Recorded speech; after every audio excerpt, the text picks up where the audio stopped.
Welcome. This is MoneyHeart, where we explore the emotional side of money. I'm Camille Diaz, and today we're discussing taboo millennial money. My guest is Alexandra Vincelli. She's a professional and personal ICF certified coach and has a background in marketing, PR, and psychology. Her lifelong struggle with anxiety sparked her to create and host her podcast, The Anxious Millennial. Alexandra describes herself as a forever learner who loves connecting with people and hearing their journeys. She also loves skiing and cats. Alex, welcome to MoneyHeart. Thank you, Camille. Such an awesome intro. Thank you so much. Really happy to be here. Yeah, you're welcome. And thank you for being here. I am glad to get to talk to you today.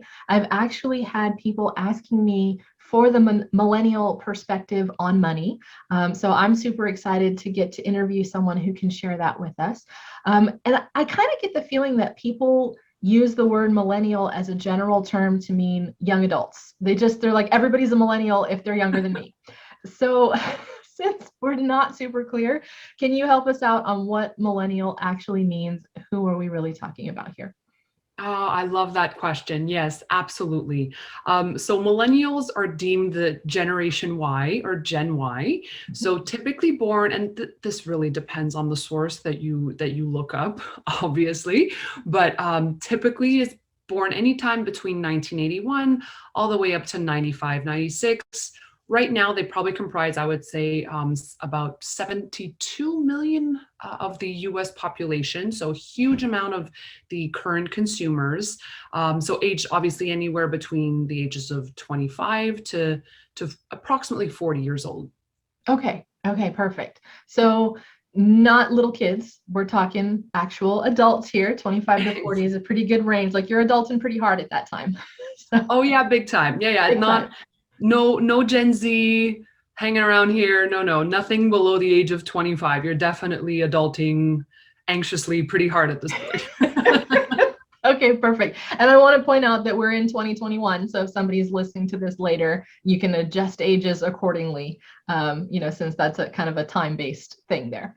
Yes. So what are some of the common money struggles for millennials? It seems they must have sort of a unique thing going on. So what are their common things they're dealing with? Oh, another great question. Camille, to be a millennial is such an interesting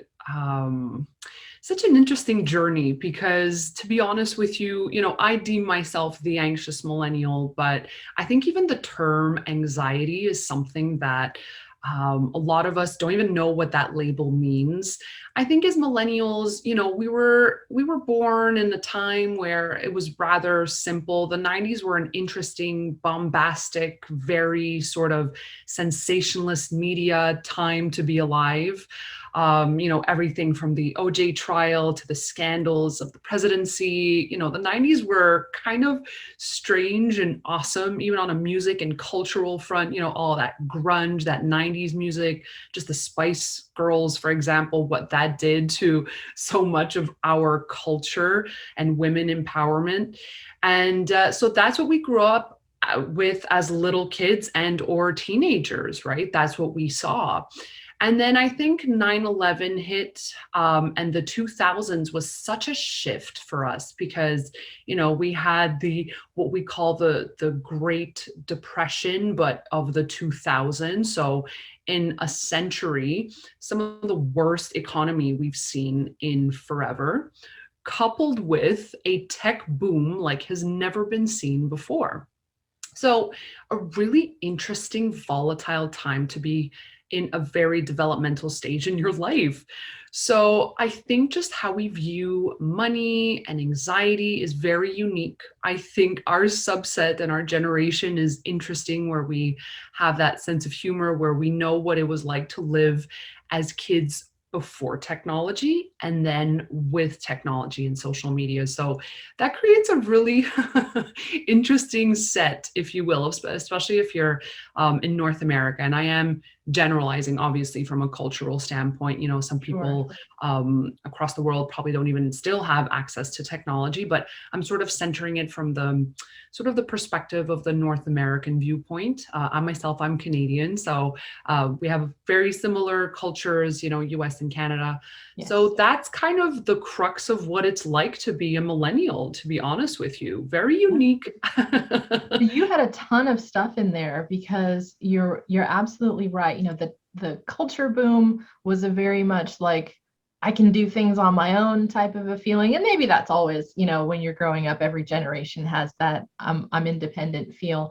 But the technology permeating our lives, and I'm not quite millennial, I'm a little older than that, but definitely felt the same thing of, we had a rotary phone when I was little, and that was common. And then to now go to a computer in my pocket as my phone, it's not very much time for that to have happened. And then, like you mentioned, the Great Recession, and we had that in 9/11, and there's a huge stock market drop. And so there was a lot of anxiety around money. So as we're growing up, we're watching our parents struggle and try to figure out half my 401k disappeared. What am I doing with that? All of this kind of stuff is happening and influencing our kind of money mindset, I guess you could say. And we're talking about taboo millennial money today. So how do millennials view money differently than maybe other generations do? Or, I mean, do they struggle to talk about it? What kind of money stuff are they dealing with? That was like 12 questions in one. I'll let you talk. I love it. I love it. And there's so much in that I can take a deep dive on. I think, and I'm so honored to be somewhat of a spokesperson for millennials. Although, I think the sweeping generalizations I'm about to make, don't at me, but this is sort of how I've lived it. I'm a third generation Italian, children of immigrants to a certain extent, all sort of feel that same pressure to succeed, right? Which is inherently tied with money. So I think just that immigrant mentality of needing to do well, the American dream, all of that to make sure that, you not just survive, but thrive, and then make your family proud, and then also do well in school so that the perfectionism starts to seep into the mentality. So I think where money comes into play is, again, going back to what it was like to be a child in sort of the very abundant 90s, where it looked like everything was possible. People are smoking in airplanes and airports, and it was very sort of free flowing, no rules, everything is just accepted. And then to just see a radical shift happen in the 2000s, where, for the large part, some of us are graduating in the worst economy again in about a century. So to have some of those dreams dashed, but still have that, again, quote unquote, immigrant mentality where you have to do well. And I say immigrant mentality because, whether you're in Canada or in the US, a lot of us have roots rooted elsewhere, right? And a lot of us had family come in the 50s, 60s, 70s, and 80s. Yes. So that's really always present. But then we're graduating, sort of swamped in student debt, student loans. Right. Again, the education system is a completely other piece that I can go down that rabbit hole. But so with all these lofty goals and graduating in a time where we're making very low salaries compared to perhaps even our entrepreneurial parents and what they would have hoped for us. Millennials also do tend to stay at home a lot longer than some of the preceding generations. So there's a bit of also the notion that millennials tend to be sheltered from money because, again, money was not something that was openly talked about because it was such a survival piece for, again, our parents or our grandparents. I think a lot of us were probably protected in that sense. A lot of discussions around money or around the table about money did not happen. So, I think a lot of us had to learn on the fly, basically. Right. I think that's a great point that you make of parents who were taught to save or taught to plan ahead and things like that really wanted to give their kids, a better life than I had. That's kind of what most parents think, is I want to make my kids' life better than mine was. So somewhere in there, the messaging got missed maybe on how to manage money, how to talk about money, how to think about money, because it was just kind of getting handled. And so parents were managing to handle it in the background. And then when their kids are, got to go to school, get a good education, you can get a good job. Because that's been the message for a really long time. You go get your college degree, you can definitely get a job and it'll pay you well. You'll have retirement benefits, you'll have medical benefits, it'll be awesome. And with all of those social changes that you were just bringing up, and some of them we're still going through now, that's not the case anymore. Just because you have a college degree doesn't mean you're getting hired. It doesn't mean you're going to make a decent wage or salary. All of that stuff it doesn't work the same way as what it did before. You can do amazingly with no degree and you just start a brand that blows up because you're really good at social media. You can get a degree and maybe find a job. It's probably going to be super competitive because you're competing with people all over the world who are willing to move to your place to be in it. So there's just all kinds of stuff that's different now.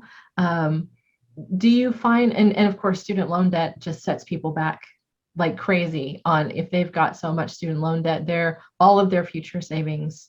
And so I think your point that you were getting at might be that millennials are making different choices, like live at home with my parents longer, because they are having a different experience. It's not as easy to get a job, and they maybe don't have enough money saved up because they are working for a lower paying job or dealing with the student loan debt and things like that.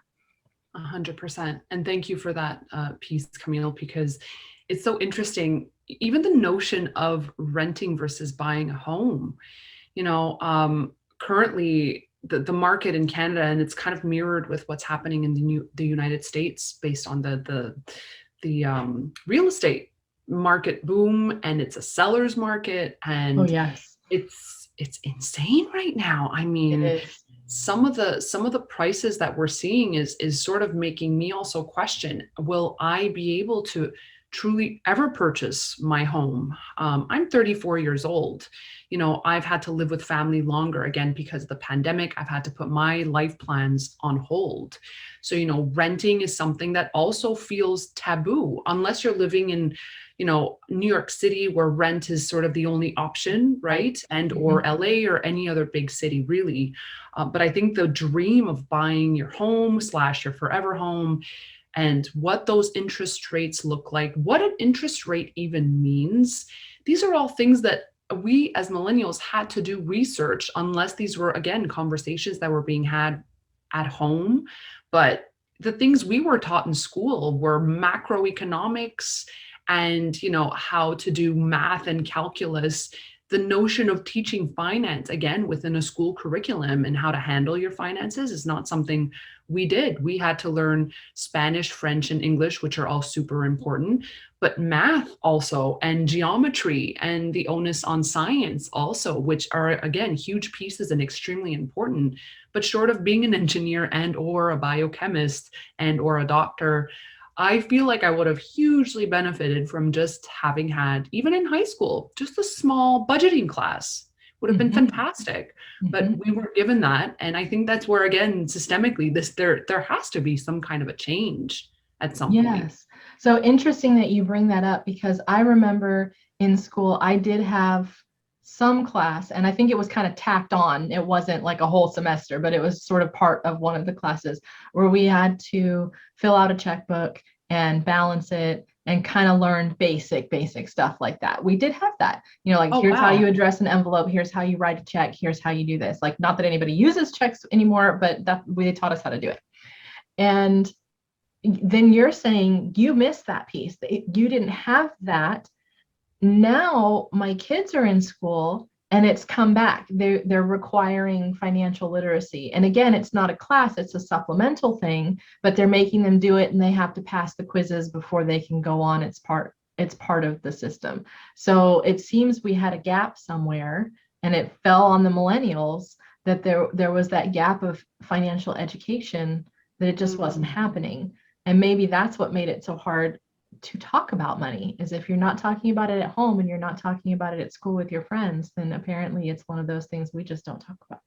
We just identified a gap. We just identified a gap is what just happened, Camille. I mean, Yep. absolutely, absolutely right. And I think the notion is that there's no interest maybe or the importance of it is they'll learn it eventually. But, even the internet, to be honest with you, is a source of information. We all know the internet is a very fickle place to be.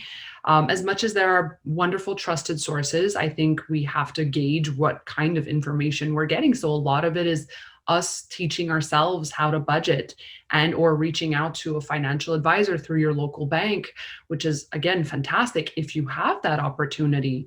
But for those who don't have access to that resource, or your local bank is miles away, or you don't have a vehicle, or you don't have the public transportation to get there, it doesn't matter. I think that the accessibility is still rather limited, and being on the internet, doing your own research about finances, again, very easy if you're savvy in that respect. If you're not, and finances are taboo and or scary for you, you're not going to be seeking out that kind of information, truly. Right. That's very true. And it's difficult to know what information is right for you. There can be multiple sources that all have accurate information, but that accurate information might not be what you need for your situation. So that's where I would say it's super important to find, I don't know, 2, 3 different people that you can trust to talk about this kind of stuff, and ask them questions and work with them to come up with kind of a comprehensive plan for what you can do, rather than, well, I'm just going to figure it out. Or worse, I'm so intimidated, I'm not even going to look and I'm going to do nothing. And then you get to retirement age, which, 65, 70, whatever it is, by the time millennials start getting to retire, and you've done nothing, and you've got, $20,000 saved up. Well, most people can't make it on a year for $20,000 doesn't last a year. So how is that ever going to last for, 20 years of retirement? So super, super important to be asking the questions. And even if you're scared, nervous, worried, start talking about it anyway, and just keep asking questions until somebody answers to your satisfaction. Absolutely. And it's so interesting to hear you say that, like being on the road to, at some point, knowing I'm going to be retired in 30 years. And the way I'm working with a real estate agent now, I'm trying to desperately find a home with my fiance. It's a terrible market to be shopping in. Right. And it's just so funny the way, as agents, real estate agents, they're essentially, sales focused. Some of the buzzwords that they're trained with, I think, to target millennials. For example, the way he lets us know that just skipping your Starbucks coffee every week, or your $7 sandwich at the local bodega, that's I think I heard him say that at some point when we were shopping for a house. And I thought to myself, that's so interesting, because I'm not sure, a preceding generation would have ever identified with that kind of tactic, where we're being told, skip your weekly coffee habit. Mm-hmm. And when you really take a deep dive on that, who is actually consuming that overpriced coffee and or the takeout and or the Uber Eats? I mean, right. Again, as millennials, we comprise of a huge amount of the consumers right now. In fact, I think we hold the majority in consumership at the moment in the market share on everything convenience based.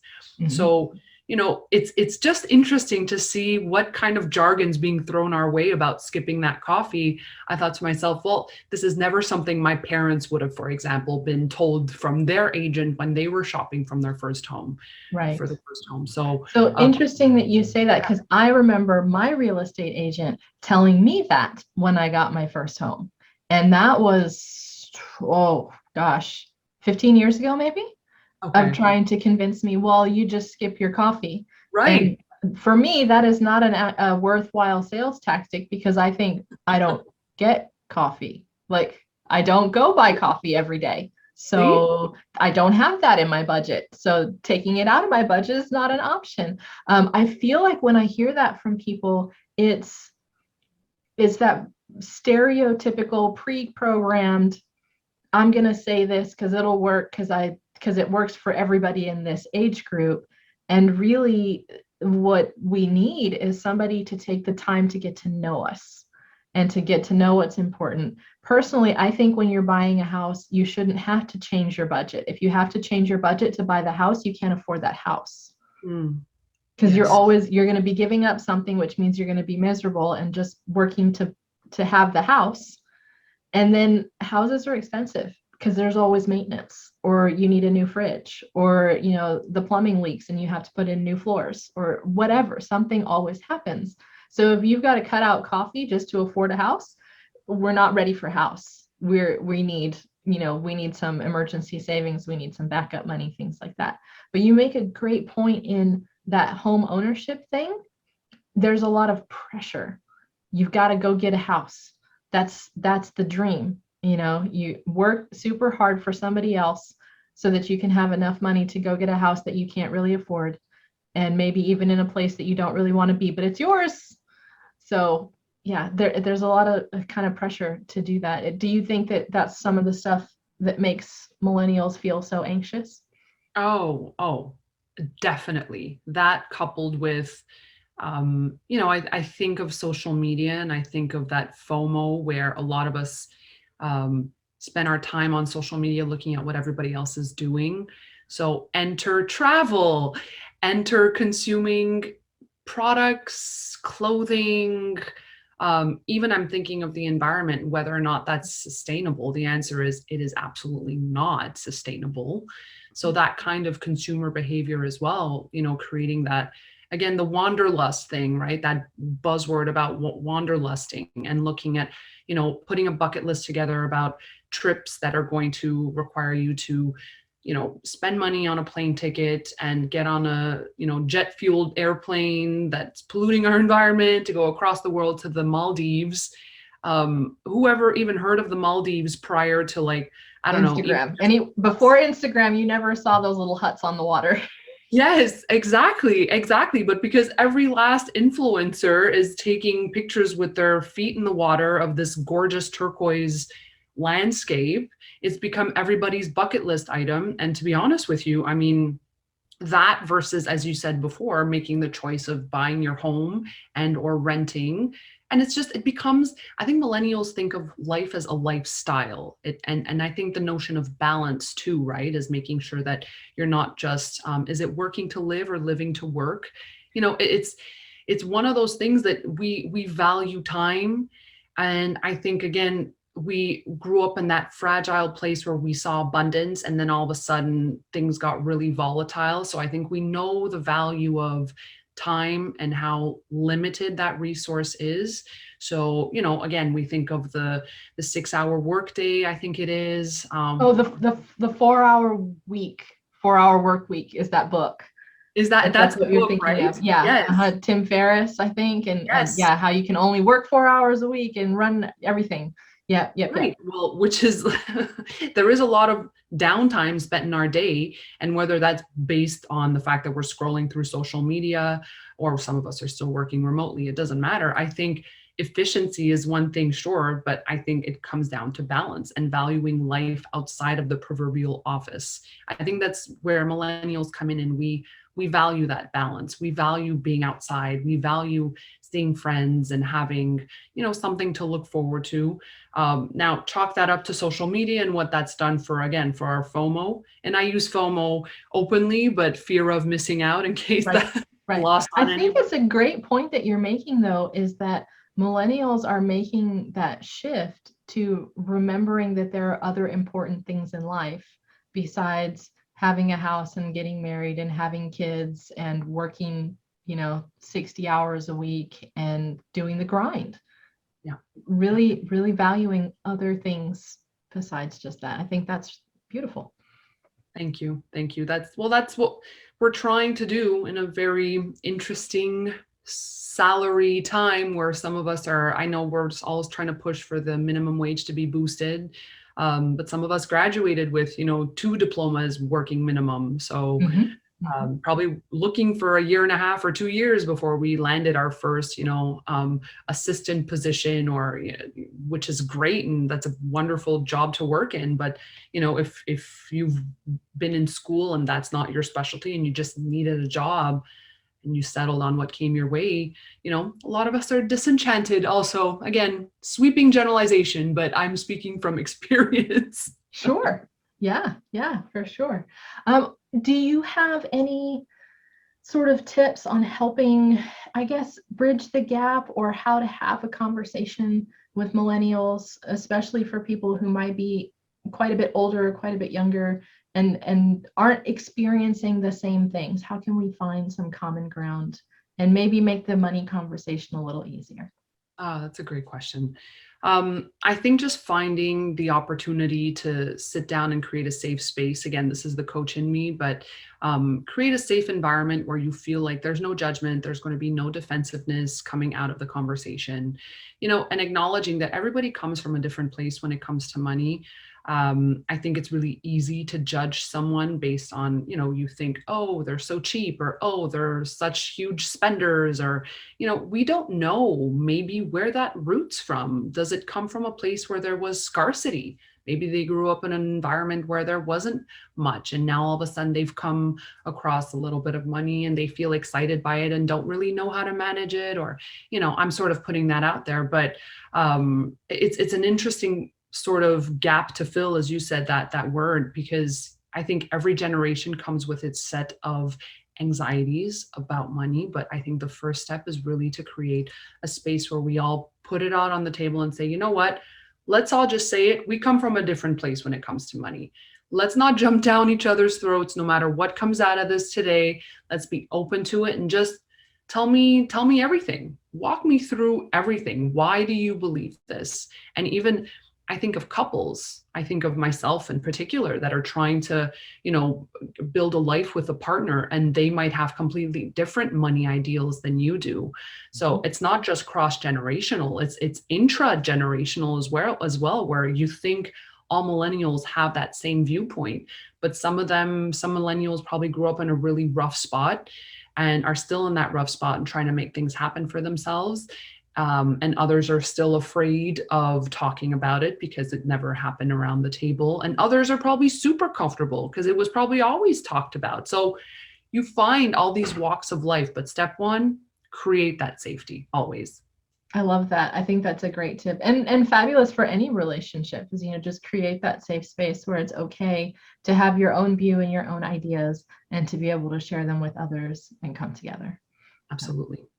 Thank you. This has been wonderful. I'm so glad you were able to chat with me today. This is fabulous.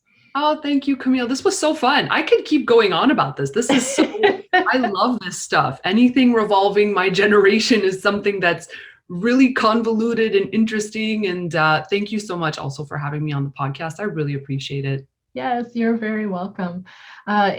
If you want to get in contact with Alex, you can email her at alexandra@anxiousmillennial.ca, or you can tune into her podcast, The Anxious Millennial, wherever you listen to podcasts, and follow her on Instagram at Anxious Millennial Podcast. Thank you as well to all of our listeners and viewers. I'm your host, Camille Diaz. I specialize in financial education, life insurance with living benefits, and guaranteed lifetime income. You can contact me and find out what else I'm up to through my website, CamilleDiaz.com, and follow me on social media at Cam Unfiltered. Be sure to follow MoneyHeart at MoneyHeart Show and on our website, MoneyHeartShow.com. Alex, would you like to share today's money mantra? 100%. Thank you for that, Camille. So I think my whole mantra is going to be continuing also educating yourself. And sometimes that does not involve the internet. Sometimes it's about going to your local library and or bookstore. Books are amazing tools, and they really are reliable because a lot of them have a ton of research in there. So find out, even if it's about like budgeting for dummies, it doesn't matter. Read about investing, read about proper budgeting, and it's not as complicated as we all think it is. And just remove those scaries, because it's not as scary as we all make it out to be. So get educated. That's the mantra. I love it. Thank you so much. Thanks, Camille.